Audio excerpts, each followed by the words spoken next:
Hello. So this is my second video I'm recording for our Heroes class. It's going to be a lot shorter than the Intro to Dickens, I hope. I just want to briefly talk to you about things to look out for as you're reading Tale of Two Cities. So in this class, we're looking at the concept of the hero or protagonist. And as we will really drum home throughout the year, a protagonist is only as good as his antagonist. So it's important to identify both the hero and the villain in anything you read. And if it's something really good, something worth reading, the answer to who is your hero and who is your villain can have multiple responses and it can change throughout the course of what you're reading.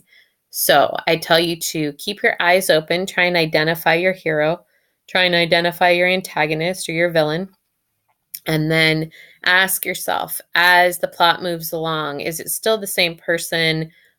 Was that person really the bad guy I thought they were? Wait, this guy doesn't have heroic behavior anymore. A hero shouldn't be like that.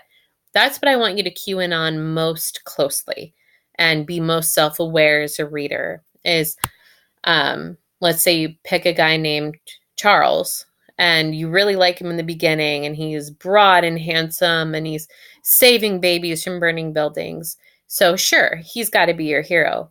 About midway through this incredibly long novel, I would ask you to revisit that question and see if Charles is actually the guy who you should be championing.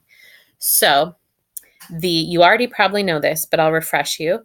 The working definition of an antagonist is the character which moves the plot along.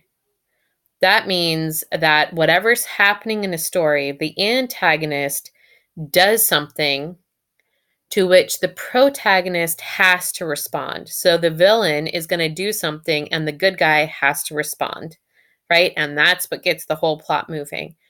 If you just had a hero all day long, living in a garden, happy as a clam, nothing's happening in that story, then you bring along the evil witch who comes in and says, those are actually my cabbages. Now I'm stealing your daughter and putting her in a tower. Now we have a story, right? Now we have something to respond to. So the antagonist is the motivating factor to move the plot along.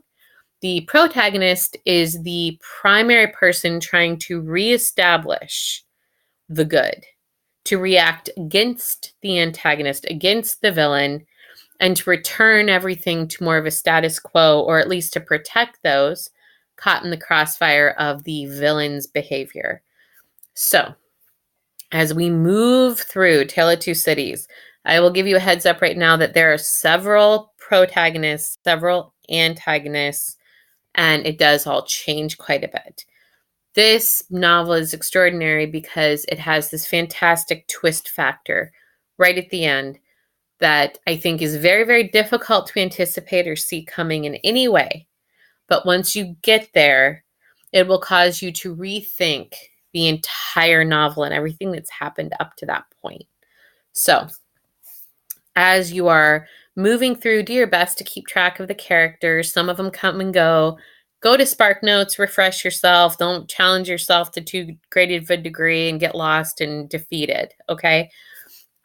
Even if you're listening to it, it's hard to keep track of. So don't be defeated. It is totally worth it. If you need SparkNotes, go to SparkNotes. It's a great resource. And I hope you have fun reading.